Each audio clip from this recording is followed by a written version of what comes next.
بسم اللہ الرحمن الرحیم۔ ملفوظات حضرت مسیح موعود علیہ السلام 19 دسمبر 1904 بوقت ظہر۔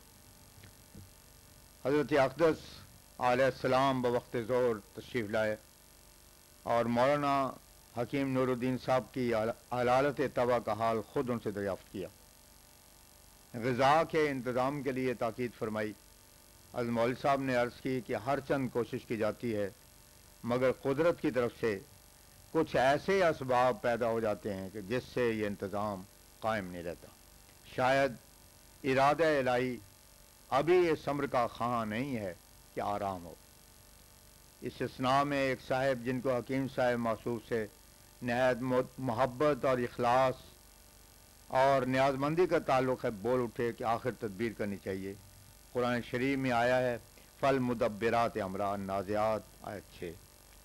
حکیم صاحب نے ایک لطیف عارفانہ جواب یہ دیا کہ یہاں صیغہ مؤنث کا استعمال ہوا ہے، فالمدبرون امرا نہیں ہے، جس سے ظاہر ہے کہ اس کا بڑا تعلق اناث سے ہے اور ان میں ظہور نقص ہوتا ہے۔ بہرحال یہ ایک عجیب نکتہ ہے۔ اس بحث کو حضرت مسیح موعود علیہ السلام نے بھی دلچسپی سے سنا اور پھر خوراک کا انتظام ایک خاص صاحب کے سپرد فرما کر زبان مبارک سے ارشاد فرمایا، یہ سب لوگ سنتے ہیں اور گواہ ہیں کہ ہم نے اب تم کو ذمہ دار بنا دیا ہے، اب اس کا ثواب یا عذاب تمہاری گردن پر ہے۔ 20 دسمبر 1904 بوقت ظہر۔ ظہر کے وقت حضرت اقدس علیہ السلام تشریف لائے۔ مقدمہ کے ذکر پہ فرمایا، خواہ کچھ ہی ہو، ہم تو سب کچھ اللہ تعالیٰ کی طرف سے سمجھتے ہیں اور اس پر راضی ہیں، ہر چیز دوست می رسد نیکوز۔ لیکن ہمارا ایمان جیسے خدا تعالیٰ کے ملائکہ اور کتب و رسل پر ہے، ایسے ہی اس بات پر بھی ہے کہ انجام کار ہم ہی کامیاب ہوں گے، اگرچہ ایک دنیا ہماری مخالف کیوں نہ ہو۔ آج کل کے عقل مندوں کے نزدیک تو کسی کو اپنا دشمن بنانا غلط ہی ہے، لیکن سچ پوچھو تو یہ بھی حقانیت کی ایک دلیل ہے۔ ہاں، حضرت صلی اللہ علیہ وسلم نے کسی ایک سے بھی نہ رکھی، سب سے بگاڑ لی۔ ان لوگوں کے نزدیک تو نعوذ باللہ آپ نے غلطی کی، حالانکہ محض خدا تعالیٰ کے لیے سب سے بگاڑ لینا آپ کی صداقت کا بین ثبوت ہے کہ جس سے آپ کی قوت ایمانی کا حال معلوم ہوتا ہے۔ ایک طرف مسیح کو دیکھو کہ اس کی تعلیم سے جو کہ انجیلوں میں پائی جاتی ہے معلوم ہوتا ہے کہ اس کا مشرب کسی کو ناراض کرنے کا ہرگز نہیں تھا۔ یہودیوں کو سنایا گیا کہ میں تورات کا ایک شوشہ تک زیر و زبر کرنے نہیں آیا۔ اس فقرہ سے ظاہر ہے کہ ان کی خوشامد مد نظر تھی۔ برخلاف اس کے حضرت صلی اللہ علیہ وسلم کی تعلیم کو دیکھا جاوے تو کوئی بھی فرقہ اور مذہب روئے زمین پر ایسا نظر نہ آئے گا جس کو آپ نے دعوت نہ کیا اور جس کی غلطی نہ نکالی ہو، اور پھر ہر ایک مخالف پر اپنے مظفر و منصور ہونے کا دعویٰ بھی کیا۔ بھلا بتلاؤ کہ جب تک خدا پر پورا بھروسہ اور یقین نہ ہو کب کوئی اس طرح کر سکتا ہے؟ خیر، بات یہ ہے کہ درمیان میں کیا کیا مکروہات ہوں ہمیں اس کا علم نہیں، مگر انجام بہرحال نیک ہے۔ الہاموں کی ترتیب میں یہ امر مد نظر رکھتا ہوں کہ مکروہات کا مرتبہ اول رکھا جاتا ہے، اور یہ سنت اللہ بھی ہے، کیونکہ خوشحالی اور کامیابی بعد کو ہوا کرتی ہے، اس لیے ان کے علامات کی ترتیب بھی بعد کو ہی ہوتی ہے۔ کچھ دنوں کا عرصہ گزرا کہ ایک صاحب بہت تھوڑی دیر کے لیے قادیان آئے اور جلدی رخصت ہونے لگے۔ حضرت اقدس نے فرمایا، کچھ دن میرے پاس رہو اور عاقبت کا ذخیرہ تیار کرو، دنیا کے کام تو کبھی ختم ہونے میں نہیں آتے۔ خیر کن اے فلاں و غنیمت شمار عمر، زاں پیشتر کے بانگ برایت فلاں نمان۔ 29 دسمبر 1904 تقریر حضرت مسیح موعود علیہ السلام پر موقع جلسہ سالانہ 29 دسمبر 1904 بعد نماز ظہر بمقام مسجد اقصی۔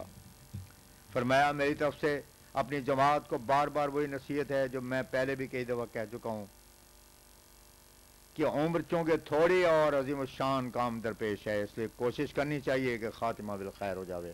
خاتمہ بالخیر ایسا امر ہے کہ اس کی راہ میں بہت سے کانٹے ہیں۔ جب انسان دنیا میں آتا ہے تو کچھ زمانہ اس کا بے ہوشی میں گزرتا ہے۔ یہ بے ہوشی کا زمانہ وہ ہے جب کہ وہ بچہ ہوتا ہے اور اس کو دنیا اور اس کے حالات سے کوئی خبر نہیں ہوتی۔ اس کے بعد جب ہوش سنبھالتا ہے تو ایک ایسا زمانہ آتا ہے کہ وہ بے ہوشی تو نہیں ہوتی جو بچپن میں تھی، لیکن جوانی کی ایک مستی ہوتی ہے جو اس ہوش کے دنوں میں بھی بے ہوشی پیدا کر دیتی ہے، اور کچھ احساس خود رفتہ ہو جاتا ہے کہ نفس امارہ غالب آ جاتا ہے۔ اس کے بعد پھر تیسرا زمانہ آتا ہے کہ علم کے بعد پھر لا علمی آ جاتی ہے، اور حواس میں اور دوسرے قوا میں فتور آنے لگتا ہے۔ یہ پیرانہ سالی کا زمانہ ہے۔ بہت سے لوگ اس زمانے میں بالکل حواس باختہ ہو جاتے ہیں اور قوا بیکار ہو جاتے ہیں۔ اکثر لوگوں میں جنون کا مادہ پیدا ہو جاتا ہے۔ ایسے بہت سے خاندان ہیں کہ ان میں 60 یا 70 سال کے بعد انسان کے حواس میں فتور آ جاتا ہے۔ غرض ایسا نہ بھی ہو تو بھی قوا کی کمزوری اور طاقتوں کے ضائع ہو جانے سے انسان ہوش میں بے ہوش ہو جاتا ہے اور ذوق و تقاول اپنا اثر کرنے لگتا ہے۔ انسان کی عمر کی تقسیم انہی 3 زمانوں پر ہے، اور یہ تینوں ہی خطرات اور مشکلات میں ہیں۔ پس اندازہ کرو کہ خاتمہ بالخیر کریے کس قدر مشکل مرحلہ ہے۔ بچپن کا زمانہ تو ایک مجبوری کا زمانہ ہے۔ اس میں سوائے لعب اور کھیل کود اور چھوٹی چھوٹی خواہشوں کے اور کوئی خواہشیں نہیں ہوتی۔ ساری خواہشوں کا منتہا کھانا پینا ہی ہوتا ہے۔ دنیا اور اس کے حالات سے محض ناواقف ہوتا ہے۔ امور آخرت سے بکلی ناشنا اور لاپرواہ ہوتا ہے۔ عظیم الشان امور کی اسے کوئی خبر ہی نہیں ہوتی۔ وہ نہیں جانتا کہ دنیا میں اس کے آنے کی کیا غرض اور مقصد ہے۔ یہ زمانہ تو یوں گزر گیا۔ اس کے بعد جوانی کا زمانہ آتا ہے۔ کچھ شک نہیں کہ اس زمانے میں اس کے معلومات بڑھتے ہیں اور اس کی خواہشوں کا حلقہ وسیع ہوتا ہے، مگر جوانی کی مستی اور نفس امارہ کے جذبات عقل مار دیتے ہیں اور ایسی مشکلات میں پھنس جاتا ہے اور ایسے ایسے حالات پیش آتے ہیں کہ اگر ایمان بھی لاتا ہے تب بھی نفس امارہ اور اس کے جذبات اپنی طرف کھینچتے ہیں اور اسے ایمان اور اس کے ثمرات سے دور پھینک دینے کے لیے حملے کرتے ہیں۔ اس کے بعد پیرانہ سالی کا زمانہ ہے۔ وہ تو بجائے خود ایک ایسا نکما اور ردی ہوتا ہے جیسے کسی چیز سے عرق نکال لیا جائے اور اس کا پھونک باقی رہ جاوے۔ اسی طرح پر انسانی عمر کا پھونک بڑھاپا ہے۔ انسان اس وقت نہ دنیا کے لائق رہتا ہے اور نہ دین کے، مخبوط الحواس اور مزمحل سا ہو کر اوقات بسر کرتا ہے۔ قوا میں وہ تیزی اور حرکت نہیں ہوتی جو جوانی میں ہوتی ہے، اور بچپن کے زمانے سے بھی گیا گزرا ہو جاتا ہے۔ بچپن میں اگرچہ شوقی حرکت اور نشو و نما ہوتا ہے، لیکن بڑھاپے میں یہ باتیں نہیں۔ نشو و نما کے بجائے اب قوا میں تعلیل ہوتی ہے، اور کمزوری کی وجہ سے سستی اور قائلی پیدا ہونے لگتی ہے۔ بچہ اگر نماز اور اس کے مراتب اور ثمرات اور فوائد سے ناواقف ہوگا یا ہوتا ہے، لیکن اپنے کسی عزیز کو دیکھ کر ریس اور امنگی پیدا ہو جاتی ہے، مگر اس پیرانے سالی کے زمانے میں تو اس کے بھی قابل نہیں رہتا۔ حواس باطنی میں جس طرح اس وقت فرق آ جاتا ہے، حواس ظاہری میں بھی معمر ہو کر بہت فتور پیدا ہو جاتا ہے۔ بعض اندھے ہو جاتے ہیں، بہرے ہو جاتے ہیں، چلنے پھرنے سے عاری ہو جاتے ہیں، اور قسم قسم کے مصیبتوں اور دکھوں میں مبتلا ہو جاتے ہیں۔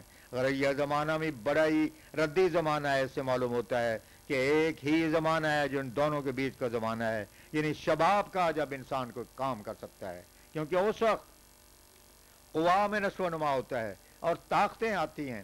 لیکن یہی زمانہ ہے جبکہ نفس ہمارا ساتھ ہوتا ہے اور اس پر مختلف رنگوں میں حملہ کرتا ہے اور اپنے زیر اثر رکھنا چاہتا ہے۔ یہی زمانہ ہے جو مواخذہ کا زمانہ ہے، اور خاتمہ بالخیر کے لیے کچھ کرنے کے دن بھی یہی ہیں، لیکن ایسی آفتوں میں گرا ہوا ہے کہ اگر بڑی سعی نہ کی جائے تو یہی زمانہ ہے جو جہنم میں لے جاوے گا اور شقی بنا دے گا۔ ہاں، اگر عمدگی اور ہوشیاری اور پوری احتیاط کے ساتھ اس زمانے کو بسر کیا جاوے تو اللہ تعالیٰ کے فضل و کرم سے امید ہے کہ خاتمہ بالخیر ہو جاوے، کیونکہ ابتدائی زمانہ تو بے خبری اور غفلت کا زمانہ ہے۔ اللہ تعالیٰ اس کا مواخذہ نہ کرے گا، جیسا کہ اس نے خود فرمایا، لا یکلف اللہ نفسا الا وسعہا، البقرہ آیت 287۔ اور آخری زمانے میں گو بڑھاپے کی وجہ سے سستی اور قائلی ہوگی، لیکن فرشتے اس وقت اس کے اعمال میں وہی لکھیں گے جو جوانی کے جذبات اور خیالات ہیں۔ جوانی میں اگر نیکیوں کی طرف استعداد اور خدا تعالیٰ کا خوف رکھنے والا، اس کے احکام کی تعمیل کرنے والا اور نوائی سے بچنے والا ہے، تو بڑھاپے میں گو ان کے اعمال کے بجاوری میں کسی قدر سستی بھی ہو جاوے، لیکن اللہ تعالیٰ اسے معذور سمجھ کر ویسے ہی اجر دیتا ہے۔